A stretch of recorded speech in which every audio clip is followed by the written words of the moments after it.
Deer aspirant, welcome to study with care. আশা করি তোমরা সকলে ভালো আছো। তো আজ আমি আলোচনা করব মডার্ন ইন্ডিয়ান হিস্ট্রির পরবর্তী কিছু প্রশ্নোত্তর। তো গতকাল আলোচনা করেছিলাম 55টি প্রশ্নোত্তর, তো আজ আলোচনা করব তার পরবর্তী কিছু কোশ্চেন।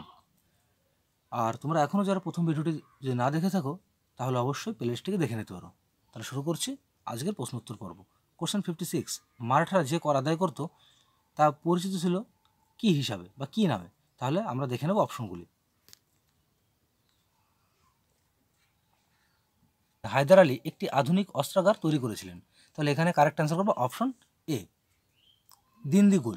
কোশ্চেন 58, নিচের মধ্যে কে শ্রীরঙ্গপত্তনমে ট্রি অফ লিবার্টি রোপণ করেছিলেন? তাহলে এখানে কারেক্ট অ্যান্সার হবে option D, Tipu Sultan. Question 59, দক্ষিণ ভারতীয় শাসক যিনি তার রাজ্যে একটি কৃষি শিল্প হিসাবে রেশম চাষের প্রচলন করেছিলেন তিনি ছিলেন কে? তো এখানে কারেক্ট অ্যান্সার করবো option A, Tipu Sultan. Question 60, কোন নথিতে মোদিলিপি ব্যবহার করা হয়েছিল? তো এখানে সঠিক উত্তর হবে অপশন সি, মারাঠা। আলমেডো কে ছিলেন? তো এখানে কারেক্ট অ্যান্সার হবে অপশন বি, ভারতের পর্তুগিজ ভাইসরয়। কোশ্চেন 62, পন্ডিচেরি চুক্তি স্বাক্ষরিত হয়েছিল কত সালে? তো এখানে সঠিক উত্তর হবে অপশন এ, 1754 সালে। কোশ্চেন 63, ফরাসিদের আবির্ভাবের মাধ্যম নিম্নোক্ত কোনটি? তো এখানে সঠিক উত্তর করব অপশন বি, পন্ডিচেরি। তাহলে ফরাসিরা মানে কোন স্থান দিয়ে ভারতে প্রবেশ করেছিল? পন্ডিচেরি দিয়ে। কোশ্চেন 64, ফরাসি ইস্ট ইন্ডিয়া কোম্পানি প্রতিষ্ঠিত হয়েছিল কত সালে? তো এখানে সঠিক উত্তর করব অপশন বি, 1664 সালে।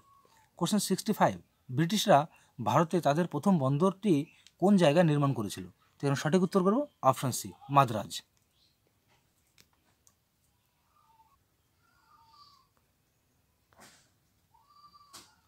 কোশ্চেন 66, ডাচরা প্রথম ভারতে তাদের দখল প্রতিষ্ঠা করে 1605 সালে।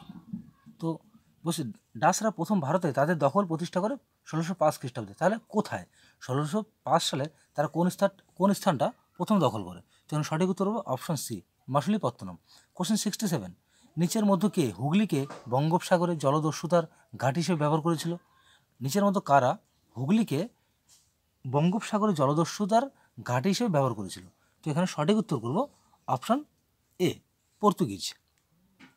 কোশ্চেন 68, যদিও ভারত 1947 সালে স্বাধীন হয়েছিল কিন্তু দমন এবং দিউ 1961 সাল পর্যন্ত একটি ইউরোপীয় উপনিবেশ ছিল, কোন দেশ এটি শাসন করেছিল? তো আমরা অপশনগুলি দেখে নেব।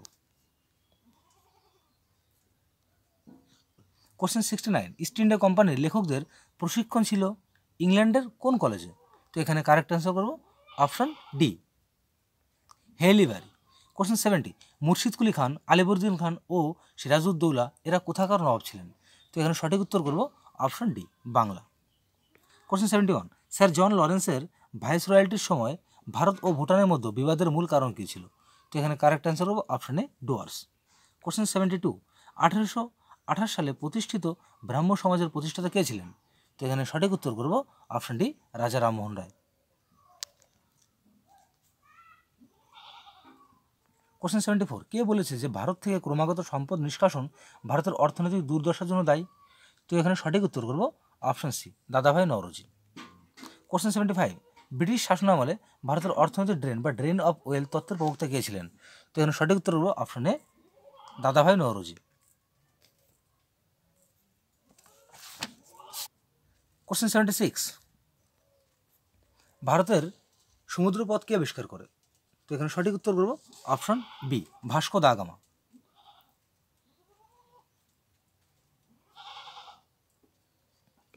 কোশ্চেন 77, পলাশির যুদ্ধ সংঘটিত হয়েছিল কত সালে? তো এখানে সঠিক উত্তর করব অপশন সি, 1757 সালে। ওরে বুকা সুদা। 1617 সালে ব্রিটিশ ইস্ট ইন্ডিয়া কোম্পানিকে ভারতে বাণিজ্য করতে অনুমতি দেয় কে? তো এখানে সঠিক উত্তর করব অপশন ডি, জাহাঙ্গীর। কোশ্চেন 79, গোয়ার গির্জা এবং কনভেন্টগুলি নির্মিত হয়েছিল কাদের দ্বারা? তো এখানে সঠিক উত্তর করব অপশন সি, পর্তুগিজ। কোশ্চেন 80, বাংলার প্রথম গভর্নর জেনারেল কে ছিলেন? তো এখানে সঠিক উত্তর করব অপশন ডি, ওয়ারেন হেস্টিংস।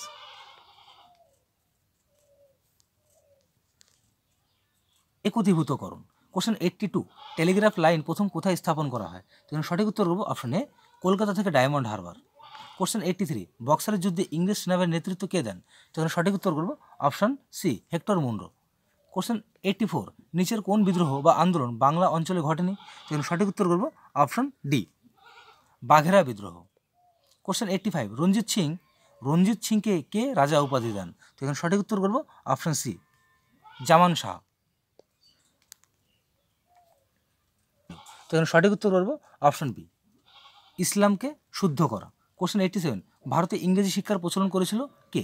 এখানে সঠিক উত্তর করব অপশন বি, মেকলে। কোশ্চেন 88, ইংরেজরা ওয়ান্ডি ওয়াসকে পরাজিত করে কিসের যুদ্ধে? তো এখানে সঠিক উত্তর করব অপশন বি, ফরাসি যুদ্ধে। 89 কোশ্চেন, টিপু সুলতান বাগ নামে পরিচিত ছিল কোথাকার, মানে কোন জায়গায়? তখন সঠিক উত্তর হবে অপশন এ, মহীশূর। তাহলে মহীশূরে টিপু সুলতান মহীশূরে তিনি বাগ নামে পরিচিত ছিল। কোশ্চেন 91, নিচের মধ্যে কে প্রেসের মুক্তিদাতা নামে পরিচিত? তো এখানে সঠিক উত্তর করব option C, sir Charles Metcalfe.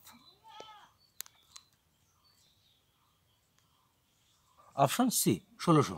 Question 92, ব্রিটিশরা তাদের শাসনামলে আসামে চাষিদের প্ররোচিত বা বাধ্য করেছিল কী চাষ করতে? তখন সঠিক উত্তর করব অপশন বি, চা। তখন সঠিক উত্তর করব অপশন সি, 1600।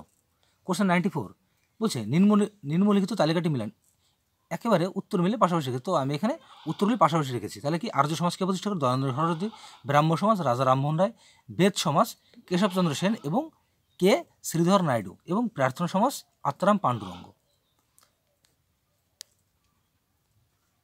কোশ্চেন 95, কোন আইনটি ইস্ট ইন্ডিয়া কোম্পানির বাণিজ্য একচেটিয়া, বলছে কোন আইনটি ইস্ট ইন্ডিয়া কোম্পানির একচেটিয়া বাণিজ্য শেষ করেছিল?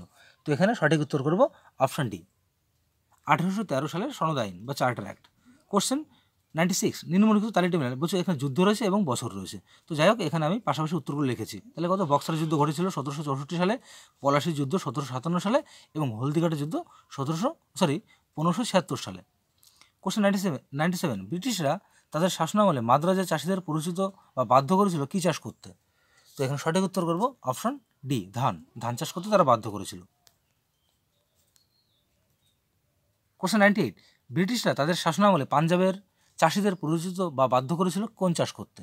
তখন সঠিক উত্তর করব অপশন ডি, গম চাষ করতে বাধ্য করেছিল। কোশ্চেন 99, দিল্লির লালকেল্লা 16 শতকে কোন রাজবংশের সম্রাটদের বাসস্থান ছিল? এখানে সঠিক উত্তর করব অপশন ডি, মুঘল। কোশ্চেন 100, কোন গভর্নর জেনারেল সতীদাহ প্রথা বিলুপ্ত করে?